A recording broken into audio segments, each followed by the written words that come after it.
अस्सलाम वालेकुम federal board students grade 10th biology. आज के दिन हम लोग आप लोगों का जितना भी मॉडल पेपर है उसको डिस्कस करेंगे। इसके जितने भी एमसीक्यूज़ हैं सब के आंसर्स के बारे में, जितने भी शॉर्ट क्वेश्चंस हैं आप लोगों के इसके अंदर आप देख सकते हो। सारी चीज़ें आज हम लोगों ने डिस्कस करनी है, जितने एमसीक्यूज़ हों, जितने शॉर्ट क्वेश्चंस हों विद और ऑप्शंस। एंड सेक्शन सी के अंदर भी आप लोगों के पास जितना भी स्टफ़ है वो सब आज हम लोगों ने डिस्कस करना है विद और ऑप्शंस, यानी कि और ऑप्शंस वाला भी सब सॉल्व पीडीएफ आप लोगों को मिलेगा। ठीक है, सब कुछ सॉल्व्ड है। ठीक है, मैं आप लोगों को बता देता हूँ कि आप लोगों को लिखने की ज़रूरत नहीं है, आप लोग डायरेक्ट हमसे ले भी सकते हैं। उसका तरीका मैं आपको गाइड कर दूँगा, लेकिन सबसे पहले आप लोगों को या अभी स्टार्ट में ही बता देता हूँ ताकि आप लोग हमें मैसेज करके ये ले लें। ठीक है, आपको कंप्लीट पीडीएफ मिल जाएगा। इसमें आपके पास सेक्शन ए के अंदर 12 एमसीक्यूज़ हैं और इसी तरह से सेक्शन बी है। सेक्शन बी के अंदर 11 शॉर्ट क्वेश्चंस हैं। पर शॉर्ट क्वेश्चन 3 मार्क्स हैं और लॉन्ग क्वेश्चंस जो आप लोग देख सकते हो 20 मार्क्स के हैं।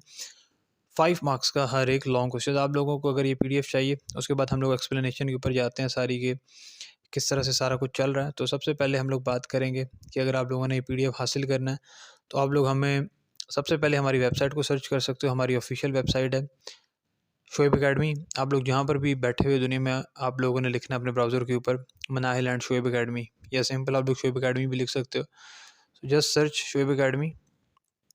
आप लोगों ने लाजमी शोएब एकेडमी सर्च करने के बाद क्या करना है, जो पहली वेबसाइट होगी आप लोगों ने इस पे आ जाना है। और इस पे आने के बाद आप लोगों ने क्या करना है कि यहाँ पर कॉन्टैक्ट अस का ऑप्शन है, या जो लोग मोबाइल यूज़ कर रहे हैं उनके पास मोबाइल पे कुछ ऐसा दिखेगा, ये दिखेगा मोबाइल पे। इस पर आप लोग जैसे ही क्लिक करोगे उसके बाद नीचे कॉन्टैक्ट अस दिख रहा है।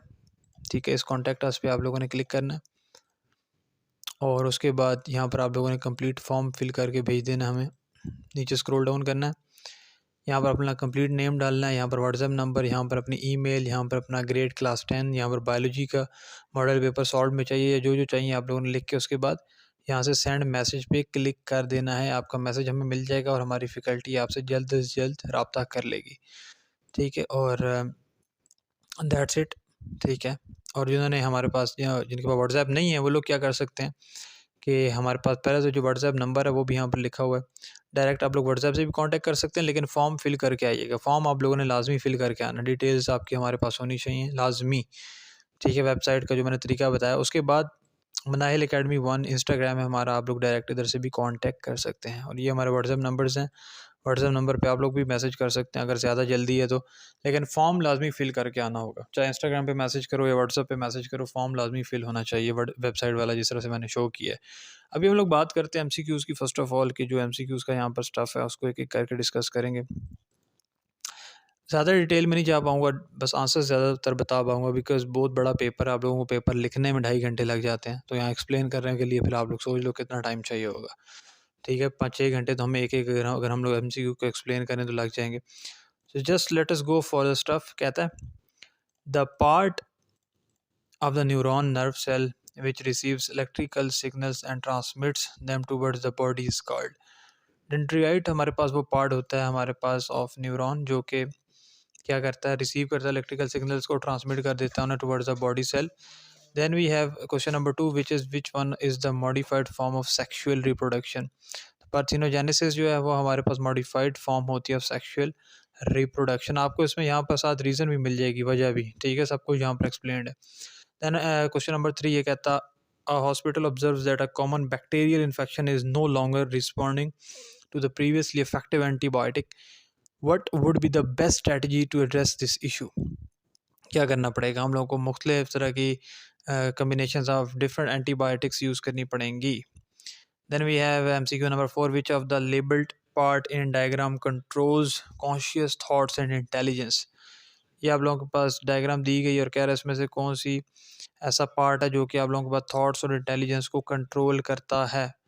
ठीक है, अब अगर आप लोग यहाँ पर ओरिजिनल इमेज के ऊपर देखो तो आप लोगों के पास ह्यूमन ब्रेन दिख रहा है। ह्यूमन ब्रेन के अंदर जो पार्ट ए दिख रहा है आप लोगों के पास वो क्या है, सेरेब्रम है, और दूसरा सेरिबिलम है, और तीसरा ब्रेन की स्टेम या मेडुला कहलाता है, और डी स्पाइनल कॉर्ड है। तो जो हमारे पास क्या कौन सा ऐसा पार्ट है जो हमारे पास कंट्रोल करता है कॉन्शियस थॉट्स को एंड इंटेलिजेंस को? तो वो पार्ट ए है, सेरिब्रम हमारे पास कंट्रोल करता होता है। Then we have question number 5, which one is the most suitable role of biotechnology in medicine, medicine के बायोटेक्नोलॉजी का सबसे सूटेबल रोल क्या रहेगा? Developing new drugs from marine organisms, ये इसका रोल रहेगा। देन क्वेश्चन नंबर 6 है, urine flows from the kidneys to the bladder by, ठीक है, यूरिन जो है वो हमारे पास किस तरह से हमारे पास फ्लो करता है? किडनी से टू द ब्लैडर, यूरेथर का यूज़ करके वो हमारे पास फ्लो करेगा। क्वेश्चन नंबर 7 है, which function is not related to nasal cavity? Gaseous exchange जो है वो नहीं रिलेटेड हमारे पास towards the nasal cavity. And then we have question number 8, during a long distance race a runner's body needs a continuous supply of energy. Which part of the digestive system plays the most significant role in ensuring glucose is absorbed in the bloodstream to meet this energy demand? तो कौन सा ऐसा part है, अब बंदा running कर रहा होता है तो बहुत ज़्यादा बंदे को एनर्जी चाहिए होती है, तो कॉन्टीन्यूस एनर्जी के लिए कौन सा बॉडी पार्ट हमारी मदद करेगा? तो स्मॉल इंटेस्टाइन्स मदद करेंगी। And then we have question number 9, which bacterial disease is zoonotic, यानी कि जो एनिमल से ह्यूमन में कन्वर्ट हो सकती है, उसमें हमारे पास कौन सी डिजीज़ होती है? एंथायरेक्स हमारे पास ऐसी डिजीज़ है जो कि हमारे पास जानवरों से इंसानों में लग सकती है। दैन क्वेश्चन नंबर 10 है, MCQ नंबर 10 में कहता है, most relevant example of biostatics is, biostatics की सबसे ज़्यादा इफेक्टिव एग्जांपल कौन सी है? Studying the effects of a new medicine, जो न्यू मेडिसिन है अगर हम लोग उसके इफेक्ट्स के बारे में पढ़ रहे हो तो वो हमारे पास इसमें आ सकता है। Then we have question number 11, pathogens, pathogens जो हैं वो कौन से पैथोजेंस होते क्या हैं? पैथोजेंस की वजह से बीमारियां कॉज हो सकती हैं, cause disease. Then we have question number 12 which is which one is called emergency hormone, emergency hormone कौन सा होता है? एड्रीनालाइन हमारे पास ऑप्शन बी इसका करेक्ट ऑप्शन है। जब आप लोग ना लाइक फाइट एंड फ्लाइट की रिस्पांस, बॉडी का फाइट एंड फ्लाइट के ऊपर रिस्पांस जो होता है वो एड्रेनालाइन निकालता होता है, रिलीज़ करता है। तो ये से 12 MCQ से जो कि इंपॉर्टेंट स्टफ था, होप सो आप लोगों के यहाँ से 12 से 12 मार्क्स एग्जाम में भी आ जाए, इस तरह के इंपॉर्टेंट क्वेश्चंस आ सकते हैं, ठीक है, अच्छे से आप लोगों ने इनको करना है।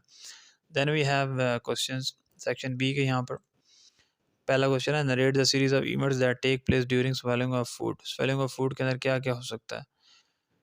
तो पहले तो खाना जो है आपका मिक्स होता है सलाइवा के साथ मुंह के अंदर, और एक सॉफ्ट मैस बनता है जिसको बोलस कहते हैं। फिर जो टंग है इस बोलस को अपवर्ड लेके जाती है और बैकवर्ड लेके जाती है कि is the hard palate, forcing it into the pharynx यानी कि थ्रॉट के अंदर, क्लोजिंग ऑफ नेसल कैविटी, उसके बाद देन प्रोटेक्टिंग द एयरवे यानी कि आपकी हवा की जो नाली है उसको प्रोटेक्ट करके रखना होता है। सो फेगल फेस यानी कि अब जो है ना आपका खाना वाकई स्टमक में चला जाएगा, तो इनको अच्छी तरह से फेसेस आप लोगों ने याद करने हैं। How does a kidney transplant help a patient with kidney failure? एक किडनी ट्रांसप्लांट जो मदद करता है एक पेशेंट की जिसको एंड स्टेज किडनी का फेलियर हुआ by surgically replacing their non functioning kidneys with a healthy kidney from a compatible donor, यानी कि जिससे वो डोनेट करवा के ला रहा है किडनी को, वो अगर उसको दे रहा है तो उसकी वजह से उसका फिर पुराने वाला निकाल के फेंक दिया जाएगा और नया लगा दिया जाएगा। The new functioning kidney takes over the vital roles of filtering waste products like urea, toxins, and excess fluid from the blood to produce urine. It also restores the balances of electrolytes and the production of essential hormones. This eliminates the patient's dependence on regular, time-consuming dialysis machines and significantly improves their quality of life and longevity. तो like अगर उसका नया लग जाएगा तो उसकी वजह से उसके फ़ायदे हो जाएंगे, लाइक उसको बार बार डायलिसिस भी नहीं कराना पड़ेगा, उसकी वहाँ से भी जान छोड़ जाएगी, और जो काम नॉर्मल ले किडनी कर सकता है वो ये वाला किडनी शुरू कर देगा करना, यानी कि ब्लड में से आपका जो है वो एक्स्ट्रा फ्लूइड्स, टॉक्सिन निकालना, यूरिया निकाल के यूरिन के ज़रिए बाहर निकालना, वो आपका काम करना स्टार्ट कर देगा किडनी। दैन क्वेश्चन नंबर 2 है, the myocardial infections is life threatening. How myocardial infection, myocardial infection क्या होता है कि हार्ट अटैक जिसको हम लोग कहते हैं, लाइफ थ्रेटनिंग इसलिए बिकॉज जब आपकी ब्लड सप्लाई जो है एक पोर्शन ऑफ हार्ट के मसल को कम्प्लीटली ब्लॉक हो जाएगी किसी क्लॉट की वजह से या कोरोनरी आर्टरी की वजह से, तो अब ऑक्सीजन नहीं जा रहा है, एसेंशियल न्यूट्रिएंट्स भी नहीं जा रहे, तो इसकी वजह से जो हार्ट के मसल्स हैं वो मरना शुरू हो जाते हैं। अगर बहुत ज़्यादा हार्ट डैमेज हो जाए तो हार्ट पंप करना इफेक्टिवली छोड़ देता है, और उसकी वजह से आप लोगों के रेगुलर हार्ट बीट्स होना शुरू हो जाएंगे, कार्डियोजेनिक शॉक्स आना शुरू हो जाएंगे, और एकदम से कार्डियक अरेस्ट भी हो सकता है। तो इस तरह के क्वेश्चंस जो हैं दीज आर इंपॉर्टेंट यहाँ पे, जो आप लोगों ने ध्यान से देखने हैं। देन कहता है, what would happen if a chromosome lacked a kinetochore during cell division? Then आपको एज इट इज़ आप इसको याद कर सकते हो। देन काइनेटोकोर जो एक स्पेशलाइज्ड प्रोटीन होती है जो कि सेंट्रोमर पे होती है क्रोमोसोम के ऊपर, जहाँ पर स्पिंडल फाइबर्स अटैच हुए होते हैं ड्यूरिंग सेल डिवीजन यानी कि मिटोसिस एंड मियोसिस के अंदर। अगर एक क्रोमोसोम जो लैग कर रहा है कैंटोकोर को, तो फिर क्या होगा? जो स्पिंडल फाइबर्स हैं वो इसेबल नहीं होंगी कि उसके साथ अटैच हो पाएँ, तो कॉन्सिक्वेंटली जो क्रोमोसोम है वो अलाइन नहीं हो पाएगा प्रॉपर्ली सेल के इक्वेटर के ऊपर मेटाफेज के अंदर एंड सिस्टर क्रोमेटिड्स के साथ। तो ये फेल हो जाएगा कि वो सेपरेट हो और फिर माइग्रेट हो to opposite poles during anaphase, और जिसकी वजह से जो है नॉन डिसजंक्शन होना शुरू हो जाएगा और डॉटर सेल्स जो हैं वो एबनॉर्मल नंबर ऑफ क्रोमोसोम्स के साथ होंगे, जो कि फैटल सेल हो जाएगा, फिर ख़त्म हो जाएगा सेल, या फिर बहुत ख़तरनाक किस्म के जेनेटिक डिसऑर्डर्स भी देखने को मिल सकते हैं। देन आप लोग क्वेश्चन नंबर 3 को देखो। क्वेश्चन नंबर 3 में भी कह रहा है compare the composition of inspired air and expired air in tabular manner. तो इंस्पायर्ड एयर यानी कि जो आप लोग अंदर लेके जा रहे हो 21% ऑक्सीजन थी, बाहर निकलेगी तो वो ऑक्सीजन कम हो जाती है क्योंकि आपके खून ने वो ऑक्सीजन ऑब्वियसली एब्जॉर्ब कर लिया।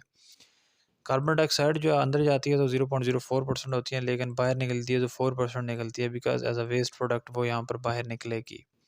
नाइट्रोजन भी जब आपकी बॉडी में जाती है तो 79% बाहर वैसे की वैसी निकल आती है, क्योंकि ना अंदर पैदा हो रही है इतनी ना बाहर, दोनों बाहर निकल आती हैं। देन वाटर वेपर से वो डिपेंड करता है कि कैसा माहौल है, क्या सीन है, लेकिन पानी ज़रूर बाहर निकलता है। लाइक जब अंदर जाता है वो अब आपके इन्वायरमेंट में है कि आपके इन्वायरमेंट में इतना पानी है या नहीं, लेकिन बाहर आपकी बॉडी ज़रूर निकालती है, इसलिए पानी पीते रहना चाहिए।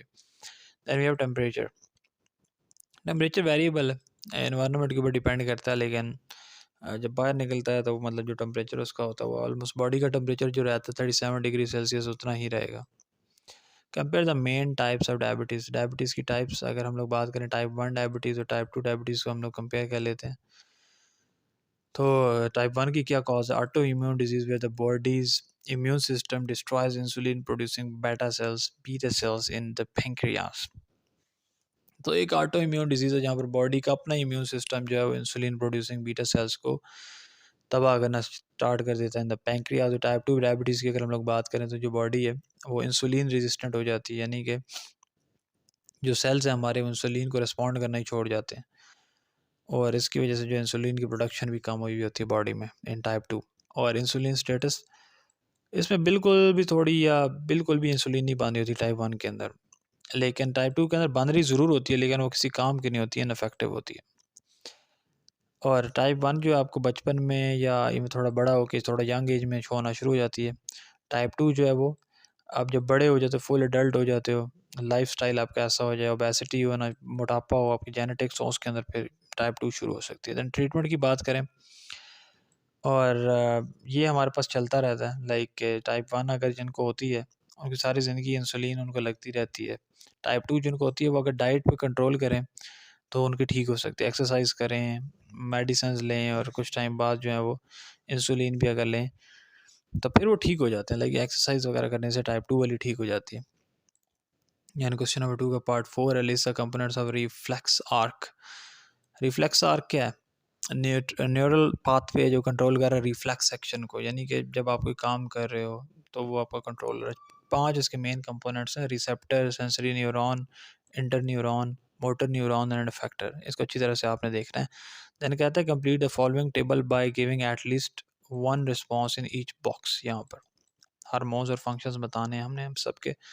थायराइड में जो है थायरॉक्सिन हमारे पास होता है, और ये क्या करता होता है, जो हमारा मेटाबॉलिक रेट होता है और फिजिकल और मेंटल ग्रोथ को कंट्रोल करता है। थायराइड ओवरी एस्ट्रोजन होता है, ये development of female secondary sexual characteristics and regulates the menstrual cycle. Parathyroid जो है वो पैराथायरोमोन इसमें होता है, पीटीएच, ये कैल्शियम के लेवल को बढ़ाता है ब्लड के अंदर, और ताकि जो है ना क्या हो, by stimulating bone break down and calcium reabsorption in kidneys, दोबारा से आपका किडनी जो है वो कैल्शियम को एब्जॉर्ब कर पाए। देन हमारे पास पार्ट नंबर 5 है, while focusing on the labeled parts of the following diagrams of the heart, answer the questions relevant to it। अब डायग्राम के अंदर अगर आप लोग एक्स पार्ट देखो और वाई देखो और जी देखो, एक्स पार्ट जो है राइट वेंट्रिकल है और वाई जो है वो लेफ्ट वेंट्रिकल है, जी जो है वो इंटर वेंट्रिकुलर सेप्टम है। तो कहता है, अभी 2 क्वेश्चन इसने पूछे हैं, ये और भी, और क्या कह रहा है ये के अंदर, कहता है what is the physiological significance of the fact that Y is thicker than X. क्या फिजियोलॉजिकल सिग्निफिकेंस है कि जो वाई है वो ज़्यादा थिक है एक्स की बनिस्बत। पार्ट बी में कहता है what would you expect to happen if there was a pore left in G के अंदर अगर कोई पोर रह जाए, लाइक कुछ चीज़ आ जाए, तो फिर आप लोग क्या एक्सपेक्ट करोगे। पहली बात तो ये है कि वाई जो है वो लेफ़्ट वर्टिसल है और एक्स रिप्रेजेंट कर रहा है राइट वर्टिसल को। तो जो मस्कुलर वाल है एक्स लेफ़्ट वर्टिसल वाई की, वो थोड़ी थिकर होती है क्योंकि वो हाई प्रेशर प्रोड्यूस करती है। हाई प्रेशर उसने प्रोड्यूस करना होता है क्योंकि जो ऑक्सीजनेटेड ब्लड होता है उसको उसने पूरी बॉडी में देना है इसलिए। तो जब राइट वेंट्रिकल की बात करें एक्स की, उसने खाली ब्लड को पंप करना है, जो कि खाली लंग्स तक जाना है, तो उसके ऊपर थोड़ा कम प्रेशर होता है, तो ज़्यादा जो थिकर होती है वो वाई होती है। It's true.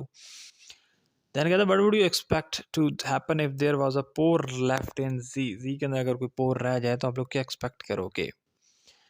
जी जो है वो इंटरवेंट्रिकुलर सेप्टम है, जो वॉल आपको सेपरेट करके दे रही है दो वेंट्रिकल्स को। अगर एक पोर रह जाता है इसके अंदर, यानी कि जिसको हम लोग वेंट्रिकुलर सेप्टल डिफेक्ट भी कहते होते हैं, तो ऑक्सीजनेटेड ब्लड जो होता है लेफ्ट वेंट्रिकल से वो मिक्स हो जाएगा with deoxygenated blood in the right ventricle. और इसकी वजह से क्या होगा कि जो अमाउंट ऑफ ऑक्सीजन है जिसने पूरी बॉडीज़ के टिश्यूज़ में जाना है वो कम हो जाएगी। इसकी वजह से दिल को ज़्यादा काम करना पड़ेगा, ज़्यादा कंपनसेट करना पड़ेगा, लाइक ज़्यादा काम कर पाए, और उसकी वजह से हार्ट फेलियर भी हो सकता है और इवन पल्मोनरी हाइपरटेंशन भी हो सकती है। Then we have next one, और इसमें कहते हैं answer the questions related to the diagram. Diagram के रिलेटेड आपने क्वेश्चंस को आंसर करना। डायग्राम्स में एक्स जो है वो डेंड्राइट है, वाई जो है माइलिन या शीट या उसको स्वान सेल भी कहते हैं, जी जो है note of Ranveer, not Ranbir Kapoor by the way. And अगर हम लोग यहाँ पर बात करें, इधर हम लोगों को 3 पार्ट्स दिए हैं, सबके एक एक मार्क्स हैं। कहता है identify the type of neuron in the diagram. Multipolar neuron है, और वाई जो है वो क्या है, माइलिन शीट है। और क्या कह रहा है दूसरे में कि why important for neuron communication, क्यों इम्पोर्टेंट होते हैं। तो वाई जो माइलिन शीट वो ये किस तरह से काम करती है, एक इलेक्ट्रिकल इंसुलेटर की तरह से काम करती है अराउंड द एक्सन। यानी कि इंसुलेशन है तो यानी कि जो इलेक्ट्रिकल सिग्नल है वो लॉस ना हो, और जो आपके पास सारा सिस्टम है वो तेज़ रहे, यानी कि नर्व जल्दी से काम करे, सिग्नल अच्छे से हों। G points, if G is damage how would this affect nerve function. अगर जी डैमेज हो जाता, जी जो है नोट ऑफ रणवीर, जो कि हमारे पास क्या करता होता है, ये नोट्स अलाउ करते हैं नर्व इम्पल्स को कि वो जंप करें नोड टू नोड, ताकि ना सिग्नल्स अच्छे से जो है ना वो चलते रहें। अगर ये नोड्स या सराउंडिंग स्ट्रक्चर डैमेज हो गया तो जो नर्व इम्पल्स है वो स्लो डाउन हो जाएगी, या फिर इवन फेल भी हो सकती है, जिसकी वजह से इश्यूज आ सकते हैं, जिस तरह से मोटर फंक्शन या इम्पेयर्ड सेंसरी, आप अच्छे से चीज़ें कर नहीं पाओगे अच्छे से, लाइक लकवा type even to can happen, अच्छे से मूवमेंट नहीं कर पाओगे। Then we have part number 6 here. Part number 6 में क्या कहता है, what are the benefits of internal fertilization in land animals. तो प्रोटेक्शन की बात करें तो ये प्रोटेक्ट करता होता है हमारे पास डेलीगेट गैमेट्स को, यानी कि स्पर्म एंड एग्स को, and the developing embryo from harsh environmental conditions, specifically dehydration on land, और हायर सक्सेस रेट है इसका। और secondly thirdly we have maternal care and survival, यानी कि ताकि अंदर ही बच्चे ना पैदा होते रहें और उनके चांस ज़्यादा होते हैं कि वो अच्छे से फिर ग्रो कर पाएँ। या फिर कहता है name and give roles of components of gastric juice which help in digestion of different materials. Gastric juice hydrochloric acid है, जो कि खाने को हजम करने में मदद देता है। इनएक्टिव जो पेप्सिनोजन होती है उसको एक्टिव पेप्सिन में कन्वर्ट करने में। Then we have pepsin itself, ये वो एंजाइम है जो केमिकल डाइजेशन ऑफ प्रोटीन्स को स्टार्ट करती है और उनको ब्रेक डाउन करती हैं टू स्मॉलर पॉलीपेप्टाइड चेन्स, छोटी छोटी छोटी छोटी। Then we have mucus, mucus हमारा जो रेशा होता है, ये हमारी सारी ऑर्गन्स को बचाता है। स्टमक के अंदर भी होता है रेशा, क्योंकि देखो स्टमक के अंदर HCl इतना ख़तरनाक एसिड है, और ये बचाता है कि कहीं HCl अपने आप को ही ना खा ले या स्टमक की वॉल को ही ना खा ले, तो इतना ज़रूरी है रेशा होना। Then we have number 8 here, list any 3 traits of pea plant with their contrasting phenotypes studied by Mendel। तो सीड शेप थी, सीड कलर था, और प्लांट की हाइट थी। या फिर कहता है complete the following table related to diseases. Bacteria में अगर हम लोग बात करें तो सल्मोनेला टाइफाई होता है, जो कि टाइफाइड फीवर कर सकता है। फंजाई में अगर हम लोग देखा तो डर्माटोफाइट्स हो सकते हैं, रिंग वॉर्म कर सकते हैं। Then we have plasmodium in protozoa and that causes malaria। Why do some vaccines require booster shots after some time? क्यों चाहिए होती है बूस्टर शॉट्स? देखो, वैक्सीन किस तरह से काम करती है। उसने एक हार्मफुल फॉर्म के अंदर एक एंटीजन देता है हमारे बॉडी सिस्टम को, ताकि वो फिर हमारा बॉडी सिस्टम यानी कि इम्यून सिस्टम एंटीबॉडीज़ बनाता है। तो वो सीखता रहता है साथ साथ कि किस तरह से ना इसने किसी बीमारी को मारना है अगर ये वाली आ गई इसके पास। तो बूस्टर शॉट जो है ना उसको दोबारा से एक दफ़ा दिखाता है जलवा के, ये जरासीम है भाई, ठीक है, ताकि उसे और श्योरिटी हो जाए कि यार हाँ अगर ये आया तो मैंने इसको इसी तरह से मारा। That's why it's there out. What is BT cotton and why is it important in Pakistan?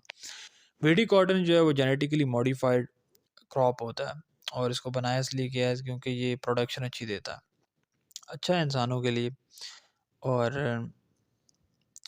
Like इसका नुकसान नहीं है। पाकिस्तान में ऑलरेडी जो है वो काफ़ी अच्छी टेक्सटाइल मिल्स हैं, तो हम लोग को फ़ायदा होता है कि ज़्यादा चीज़ें उगती हैं, और पेस्ट के अटैक्स भी कम होते हैं, यानी कि कीड़े मकोड़े भी इनको नहीं लगते होते। तो काफ़ी ज़बरदस्त किस्म की ये ब्रीड है जो कि लगाई जाती है। Then we have how does biostatistics help in the management of public health?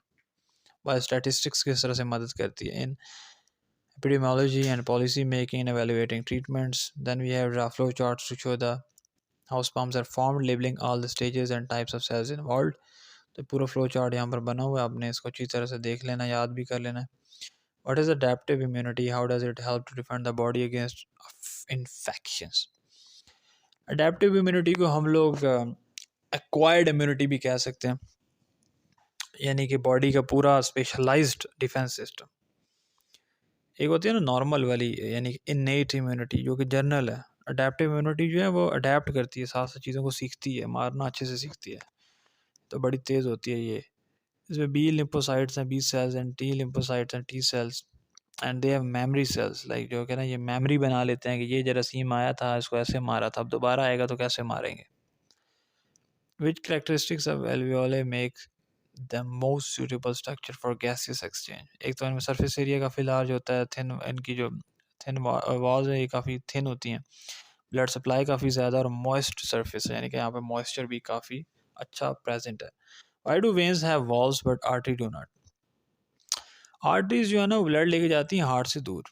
Blood inside arteries जो है वो काफ़ी प्रेशर में होता है, जो कि हार्ट की वजह से पैदा हुआ था, ताकि ब्लड चलता रहे ना। वेन्स जो हैं वो दोबारा हार्ट के पास लेके जाती हैं ब्लड को।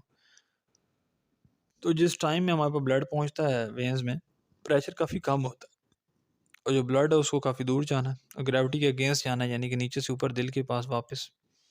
इसलिए इनके पास जो है एक वॉल्व होता है, one way valves. Then we have differentiate between in situ and ex situ bioremediation. Then you have to easily read it from here, और इसको अच्छी तरह से याद करना है। इनकी definitions, इनके methods, इनकी cost and disruption, speed और control दोनों का, it's very important out here.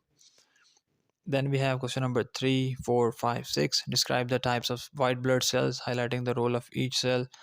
अच्छे से देखना है कि हमारे पास वाइट ब्लड सेल्स जो हैं वो उसकी टाइप्स और उसके रोल्स, हर एक के रोल्स भी, न्यूट्रोफिल्स हों, इसिनोफिल्स हों, बेसोफिल्स हों, ठीक है। Then we have next one, इसके अंदर मोनोसाइट्स, लिम्फोसाइट्स, अच्छे से। Then we have relate the structure of nephron with urine formation in human kidney, तो फिल्ट्रेशन का प्रोसेस होना, रीअब्जॉर्प्शन का प्रोसेस होना, ट्यूबुलर सेक्रेशन का प्रोसेस होना।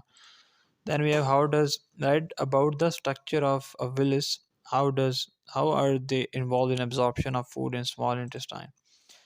तो पूरा स्ट्रक्चर एक तो आपने बताना है कि उसमें होता क्या है, क्या देन फंक्शन भी बताना है एब्जॉर्प्शन का। ब्लड कैपिलरीज होती हैं, लैक्टील होता है, या फिर बताना state the law and explain the inheritance pattern in a dihybrid cross, यानी कि सीड शेप और कलर इन पीस। तो इसको भी आप लोगों ने अच्छे से देखना है, देख लो। Then question number 5 we have how did biotechnology help in improvement of food crops and dairy livestock in Pakistan? B cotton की एग्जांपल हमने देखी है, और इससे काफ़ी फ़ायदा हो रहा है, यानी कि मिल्क ज़्यादा बन रहा है। ये हार्मोन है bovine somatotropin BST। Then we have interpret the changes during inhalation and exhalation. Inhalation में क्या होता है कि जो रिब्स हैं ऊपर नीचे मूव हो सकती हैं, डायफ्राम कॉन्ट्रैक्ट यानी कि वो भी नीचे मूव कर सकता है, और थोराइक जो हमारे पास थोरेसिक वॉल्यूम में क्या होता है, लंग का प्रेशर जो है वो कम होता है, जिसकी वजह से हवा अच्छे से फ्लो कर सकती है। तो एक्सहेलेशन के देन प्रोसेस हैं। Then question number 6 we have explain the transmission of nerve impulse during neuron with the help of diagram. तो यहाँ पर आप लोगों ने डायग्राम भी बनानी है इसकी, ठीक है, नर्व इम्पल्स की, जो कि बुक में भी बनी हुई है। डिफाइन मीन एंड मॉड, ये सवाल पक्का आएगा, इस तरह का सवाल आना ही आना है, ठीक है। पूरा चैप्टर इसके ऊपर उन्होंने बना दिया। तो जितना डाटा है सबको ऐड करो, कितना है 1 2 3 4 5 6 7 7 से डिवाइड करो, मीन आ जाएगा, ठीक है। और जो 4 है वो 2 दफ़ा आया, तो जो रिपीटिंग वैल्यू होती है वो मॉड होती है। That's it. आसान था ये आखिरी क्वेश्चन, बेहद आसान था। तो इस तरह क्वेश्चन अगर आया तो आप लोगों की मौजें वाकई लग जाएंगी। So that's it for today. और एक दफ़ा दोबारा मैं आप लोगों को बता देता हूँ कि अगर आप लोगों ने ये पीडीएफ हासिल करना है तो सिंपली आप लोगों ने क्या करना है, एक तो हमारी वेबसाइट पर, सेकेंडली इस व्हाट्सएप नंबर पे मैसेज कर देना। जिनके पास व्हाट्सएप नहीं है वो इंस्टाग्राम पे भी कांटेक्ट कर सकते हैं, मनाइल एकेडमी 1 पे, ठीक है, या पीडीएफ वहाँ पर हासिल कर सकते हैं। So that's it for biology. इसका हम लोगों ने कंप्लीट मॉडल पेपर डिस्कस किया। लाइक ऑब्वियसली हम लोग इसको पूरा उस तरह से डिस्कस नहीं कर सकते कि मैं आपको एक एक वर्ड बताऊं। वही बात है कि आप लोग पेपर लिखते हो पूरा साल मेहनत करके, तो इसके अंदर हर एक कॉन्सेप्ट होता है मॉडल पेपर्स के अंदर, वो उसी टाइम पे ना सारा एक्सप्लेन नहीं किया जा सकता। जिन्होंने ऑलरेडी पढ़ रखा है वो इसको समझ सकते हैं, ठीक है, वरना बहुत ज़्यादा टाइम इसमें लग रहा होता है। एक सवाल अगर बंदा समझाए तो मैं वही कह रहा हूँ कि 4-5 घंटे भी कम है, ठीक है, क्योंकि समझाने में काफ़ी ज़्यादा टाइम लगता है। तो संसरा सा मैंने खाली एक आउटलुक देने की कोशिश किया है, एक डीप इंसाइट देने की कोशिश किया ताकि आप लोग समझ पाओ कि चल क्या रहा है। चैनल को सब्सक्राइब कर लीजिएगा, नीचे कमेंट कर दीजिएगा, क्योंकि अब मॉडल पेपर्स इंशाल्लाह आएंगे और सारे सॉल्व में आपको मिलेंगे मनाइल एकेडमी के ऊपर। और दूसरा, ऑलरेडी हम लोगों ने आपको स्टार्ट में बताया कि आप नोट्स किस तरह से एक्सेस कर सकते हैं। सो द वेबसाइट टू आपने फॉर्म लाजमी फिल करके आना है, ये मैंने बताया।